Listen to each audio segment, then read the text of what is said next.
Snow fell softly over the quiet city streets as Alexander Grant, a 34-year-old billionaire known for his icy demeanor and ruthless business habits, stepped out of his luxury car and into the cold Christmas Eve night. He had all the wealth anyone could dream of: mansions, supercars, companies spread across continents, but nothing filled the emptiness inside him.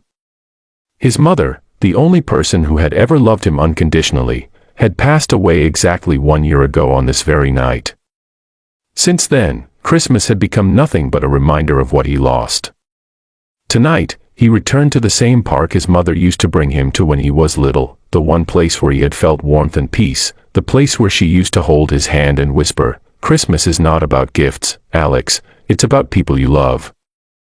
Now he walked alone, surrounded by twinkling lights and joyful families, feeling like a ghost drifting through a world that no longer had room for him. He sat on a bench near the giant Christmas tree, watching parents lift their children onto their shoulders, couples laughing, grandparents handing out little candy canes. The scene should have been beautiful, but for him, it was torture. Every smile felt like a reminder that he had no one left.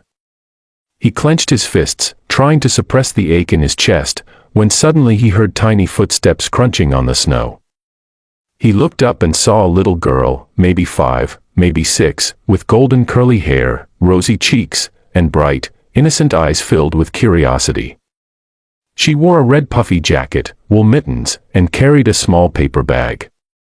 She stood right in front of him, staring with the bravery only children seem to have. "Mister, are you okay?" she asked softly, tilting her head. Alexander blinked. No one ever asked him that. Not his employees. Not his board members. Not any woman who wanted his money. And yet here was a small child, asking the very question that unraveled him. "I'm fine," he managed, though his voice cracked. The little girl didn't believe him. Kids could sense sadness like magic. "You look lonely," she said bluntly, as if loneliness were something you could see on someone's face. Before he could respond, a woman, dressed like a maid from some classic Christmas play, came running toward them. "Lila. Sweetheart, don't bother the gentleman." She was breathless, nervous, and clearly embarrassed. The little girl, Lila, shook her head and stood her ground. "Mama," he said, she insisted, pointing at Alexander. The woman paused, looked at him, and something in her expression softened. She was young, maybe in her late 20s, and wore kindness in her eyes. "I'm sorry," she said, "she talks to everyone." Alexander surprised himself by saying, "It's all right. She's not bothering me at all." The woman gave a small, grateful smile before turning to leave, but Lila didn't budge. Instead, she stepped closer to Alexander and held out the small paper bag. "This is for you," she said. He hesitated. "What is it?" "Cookies," she said proudly. "I helped Mama bake them. We're giving them to people who look like they need Christmas." Something inside Alexander cracked open. He took the bag with careful hands, as if it were something fragile. "Thank you," he whispered. Lila beamed. "Mama says giving makes hearts warm." The woman sighed gently. "We really need to go, sweetheart," but Lila stayed exactly where she was. "Mama, wait," she turned back to Alexander, eyes suddenly deep and serious. "Mister, where's your mom?" The words hit him like a storm. He swallowed hard, unable to answer.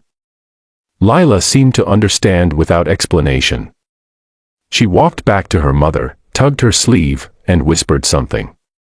The woman's eyes widened. "Lila, no, honey, don't say things like that," but the little girl shook her head and marched back to Alexander with determination.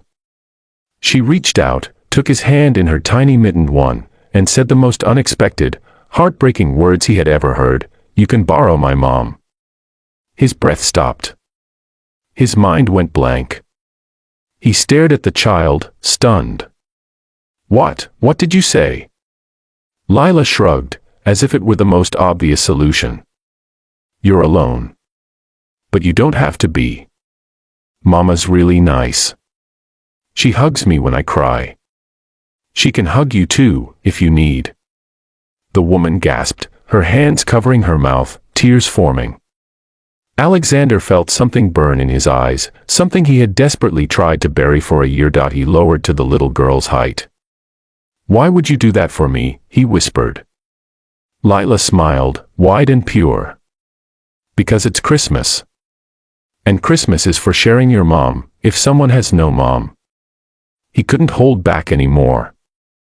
The tears streamed down his cheeks before he could stop them. Lila leaned forward and wrapped her small arms around his neck in a warm, innocent hug. For the first time in a year, he felt something other than emptiness. He felt human. Her mother slowly approached, placing a gentle hand on her daughter's shoulder. "I'm so sorry," she said softly. "She doesn't understand." Alexander shook his head. "No. She understands more than most adults." The woman blinked back tears of her own. "My name is Emma," she said timidly. "This is Lila. And, if you really are spending Christmas Eve alone, you're welcome to join us. It won't be fancy. Just a small dinner at our apartment." Alexander stared at her, speechless. No one invited him anywhere without expecting something in return. But this woman. This child. They offered warmth without motive. Love without price. Family without blood. He accepted the invitation.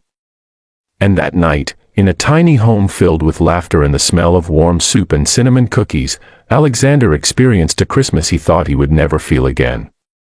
He helped Lila hang ornaments on their little tree. He listened to Emma's stories about her struggles as a single mother working long hours as a housemaid. And for the first time, he shared stories about his mother, how she used to sing while cooking, how she stayed up late helping him with school projects, how she always told him that kindness was the real measure of success. Emma listened with gentle attention, comforting him with warm smiles and delicate words. Lila fell asleep on his lap as they watched the snow through the window. And in that moment, Alexander realized something unexpected. This small, humble home made him feel richer than all the mansions he owned. Before leaving, he knelt beside Lila and whispered, "Thank you. You gave me the best Christmas gift, a family for tonight."